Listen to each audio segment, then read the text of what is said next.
De que obras maiores Jesus estava falando em João 14? Primeira parte. Comentário de Mari Persona. Quando alguém lê essa passagem de João 14, 12, versículo 11 primeiro, né? Crede-me que estou no Pai e o Pai em mim. Crede-me ao menos por causa das mesmas obras. Na verdade, versículo 12, vos digo que aquele que crê em mim também fará as obras que eu faço e as fará maiores do que estas, porque eu vou para meu Pai.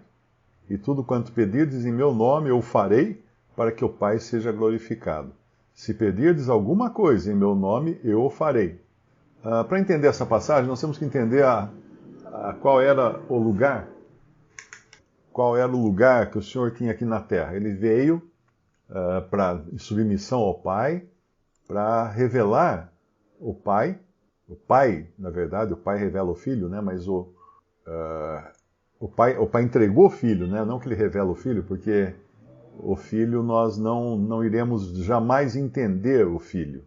Nós cremos no Filho, nós desfrutamos do Filho, que é o Senhor Jesus, mas é impossível ao homem entender o Filho. Tem até um versículo que fala: ninguém conhece o Pai, senão o Filho. E a quem, é Mateus 11, versículo 27. Todas as coisas foram entregues por meu Pai, e ninguém conhece o Filho, senão o Pai. E ninguém conhece o Pai, senão o Filho. E aquele a quem o Filho o quiser revelar.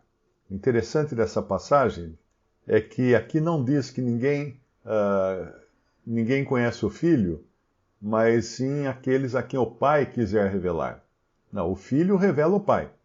E nós tivemos essa revelação do Pai através do Filho, porque essa revelação do Pai não era conhecida no Antigo Testamento, nenhum judeu considerava lícito chamar a Deus de Pai. Então nós aprendemos com o Senhor Jesus que Deus é Pai, mas a todos quantos o receberam, deu-lhes o poder de serem feitos filhos de Deus, a saber, os que creem no seu nome. Isso está no Evangelho de João, no primeiro capítulo de João. Então nós conhecemos o Pai porque nos foi revelado, o chamamos agora de Pai, mas nós não conhecemos o Filho, porque o Filho não é revelado, porque é um mistério que vai permanecer para sempre. Como é que o Criador de todas as coisas, o Criador das galáxias, estava aqui na Terra num corpo humano. E permanece humano para toda a eternidade agora. Como é que nós vamos entender isso daí? Não dá para entender. A gente entender que um Deus invisível, poderoso e tudo, né, inatingível, inacessível ao homem, tudo bem. Deus é inacessível, né? Deus habita na luz inacessível, inclusive. Ninguém jamais viu a Deus. O Filho o fez conhecer. Mas o milagre da encarnação é uma coisa que nunca, jamais, mente alguma vai conseguir entender. Por isso que algumas religiões aí que se dizem cristãs, né, tipo Testemunhas de Jeová, Espíritas e outras, Mormons, elas falam de Jesus, falam da Bíblia, do Evangelho e tudo, mas negam justamente a verdade fundamental da Bíblia, que é Jesus Cristo, Deus e homem. Isso aí não cabe na mente humana. Isso é totalmente estranho à mente humana, que é finita. Então, algumas coisas nós realmente não iríamos entender. Então, voltando lá ao capítulo da pergunta, que é João capítulo 14, versículo 12, na verdade vos digo que aquele que crê em mim também fará as obras que eu faço, e as fará maiores do que estas, porque eu vou para o meu Pai. Então, sabendo que o Senhor Jesus é Deus, porém não conseguimos entender tudo, mas podemos orar a Ele, porque Ele vai falar no versículo 13, tudo quanto pedirdes em meu nome, eu o farei, para que o Pai seja glorificado no Filho. Se pedirdes alguma coisa em meu nome, eu o farei. Isso falando tanto de pedir ao Pai em nome de Jesus, como de pedir ao próprio Senhor Jesus. São os dois a quem nós dirigimos nossas orações. Mas que obras então seriam essas, maiores? Porque ele começou a sua... Claro que uma obra nós não vamos fazer, que é a encarnação, né? Não é nem obra direta do Filho, mas ele veio encarnado ao mundo e sem pecado. Quando alguém fala assim, nós temos que imitar Jesus, ok, começa assim, ele não tinha pecado, você vai conseguir? Não, então já Melhor você crer nele como seu Salvador e reconhecer que em você, em si mesmo, você não vai encontrar nada que seja de aproveitável. Mas então, que obras ele fez? Ele criou o mundo, criou o universo. Não, essa também nós não estarão incluídas aqui nas obras que ele faz. Porque ele está se referindo aqui às obras que ele fez enquanto ele andava aqui no seu ministério. Que começa no capítulo 2 do Evangelho de João, quando ele vai a uma festa de casamento, e lá tem um problema, lá o buffet acabou o vinho, né? Eles reclamam, a mãe de Jesus vem dizer que estão se queixando que o vinho terminou. E ali ele faz o seu primeiro milagre, a sua primeira obra miraculosa, que foi transformar a água em vinho. É claro que algumas religiões, principalmente evangélicas, né, dirão que não, que ele transformou água em suco de uva.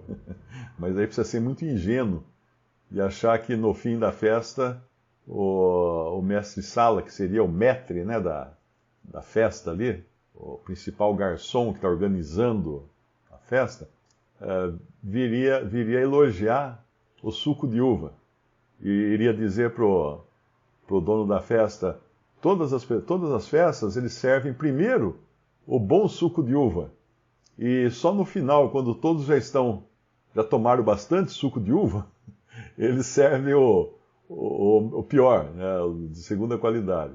Mas isso precisa ser muito ingênuo de achar que a pessoa toma muito suco de uva, então agora ela vai... Como? Esse suco de uva precisa tomar um caminhão de suco de uva para ele fermentar e virar álcool e a pessoa ficar meio alterada. Mas não é. O Senhor Jesus transformou mesmo água em vinho. Água em vinho. Esse foi o primeiro milagre. Daí ele continua fazendo os seus milagres, e nós vamos encontrar ele ressuscitando mortos, nós vamos encontrar ele curando leprosos, não apenas curando o leproso, mas tomando para si a enfermidade do leproso. Porque quando ele curava um enfermo, ele puxava para si, era que nem um mata-borrão. O mata-borrão que você põe assim, ele chupa a tinta excedente, né? É isso que ele fazia. Ele puxava para si a doença, mas não ficava doente, porque ele era sem pecado, andava aqui como um homem sem pecado, não podia pecar, impossível de pecar, então ele não podia adoecer e não podia morrer também. Não podia morrer, porque o pecado traz a morte. Então ele era um homem perfeito. Se ele não entregasse a sua vida, porque ninguém poderia matá-lo também. Importante entender isso, né? Ele fala assim: ninguém me tira a vida, ninguém tira a minha vida. Eu, de mim mesmo, a dou. Tenho poder para dá-la e para tornar a tomá-la. Esse poder eu recebi de meu Pai.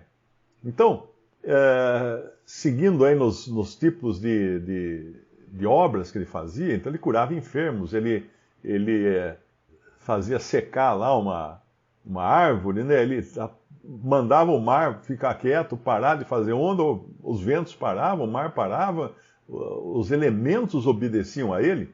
Seria como você olhar para a janela e falar assim: eu preciso ir ao banco, mas está chovendo, para a chuva. Você não vai conseguir fazer isso, né?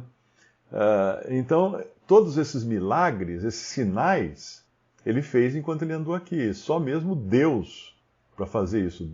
Um que era Deus e homem andando aqui no mundo. Mas qual sinal que nós poderíamos fazer maior do que esses sinais? Que obra maior que essa? Porque ele fala: na verdade vos digo, aquele que crê em mim também fará as obras que eu faço e as fará maiores do que essas. Bom, sem querer desmerecer, né, os milagres do Senhor, tem uma característica em todas as obras que ele fez aqui, enquanto ele estava aqui.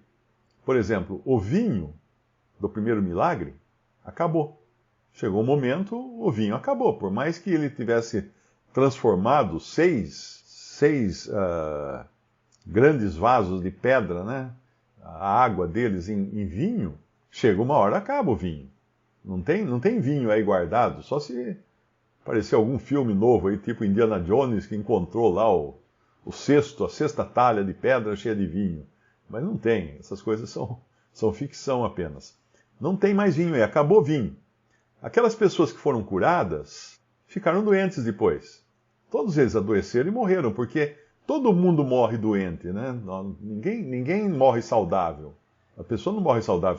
Se ela morreu é porque alguma coisa no seu corpo deixou de funcionar como devia. Ah, mas ele estava saudável e de repente caiu morto. Caiu morto porque o coração dele não estava saudável. O coração tinha alguma coisa que falhou na hora que precisava. Maior esforço, ou arrebentou uma veia no cérebro, qualquer problema assim. Os pães que ele multiplicou e alimentou lá 5.000 pessoas e depois mais um tanto de pessoas, os peixes que ele multiplicou, tudo isso acabou também. Não tem mais esse pão por aí, não tem mais esse peixe por aí. As pessoas que comeram aquele pão no dia seguinte estavam com fome. Não é assim? E os que ressuscitaram, os que ele ressuscitou, tipo Lázaro. Bom, ninguém encontrou Lázaro andando por aí, né? Lázaro morreu. No seu devido tempo, Lázaro também morreu. Então, todas as obras, os sinais que Cristo fez aqui na terra eram para a terra. Porque quando ele fazia esses sinais, essas maravilhas, esses milagres, ele dava um tiragosto do que seria no reino. Porque no reino, essas coisas serão comuns. Elas acontecerão efetivamente. No reino você não terá doença. Aliás, você terá doença, mas terá a cura das doenças. Porque haverá uma árvore cujas folhas são para a cura das nações. Fala lá em Apocalipse. As pessoas serão felizes dentro do milênio, mas ainda com todas as limitações que existem aqui na Terra, na vida atual. Ninguém vai sair voando lá no milênio. Ninguém vai ter uma força descomunal, levantar um carro com a mão, nada disso. Então, todas essas coisas foram feitas para a Terra, para a vida na Terra, e como um preâmbulo, um trailer do que será o milênio, quando o Senhor Jesus estiver dominando sobre toda a Terra. Agora, quando ele parte daqui, ele vai embora daqui, o que acontece? Ele manda o Espírito Santo, envia o Espírito Santo, lá em Atos. O Espírito Santo vem e forma a igreja, em Atos capítulo 2. Assim que o Espírito Santo formou a igreja, é claro que ao longo do ministério do Senhor Jesus, muitas pessoas se converteram a ele, mas ainda no contexto judaico. E se tornaram pessoas como eram, por exemplo, Ana e aquele outro ancião que aguardava no templo pela vinda do Messias.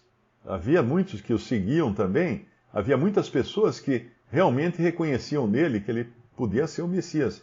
Então as pessoas se convertiam a ele, mas dentro do contexto judaico de pessoas que aguardavam o rei de Israel, o Messias de Israel, Simeão e Ana. Lembrei agora do nome do outro ancião que ficava no templo aguardando a vinda do Messias. Então essas pessoas aguardavam o Messias. E quando João Batista falava, né, arrependei-vos porque o reino de Deus está próximo, e o Senhor Jesus depois fala, o reino de Deus está no meio de vós.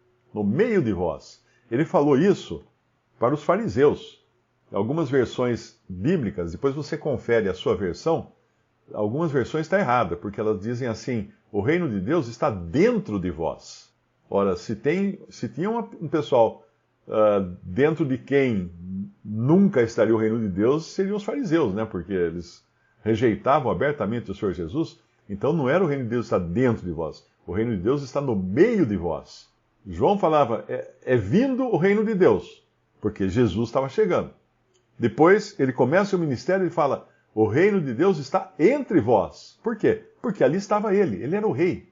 O rei vindo ao mundo estava no meio do seu povo, dos judeus, esperando que eles o recebessem. Mas não o receberam.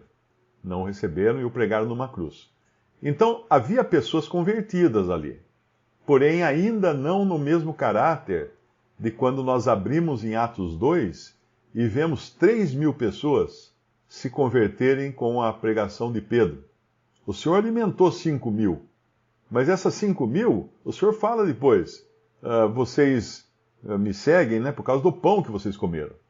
Ou seja, eram pessoas que estavam interessadas só no benefício material, no pão, no peixe, na cura da doença. Então não eram pessoas realmente convertidas a ele, eram pessoas beneficiadas por ele.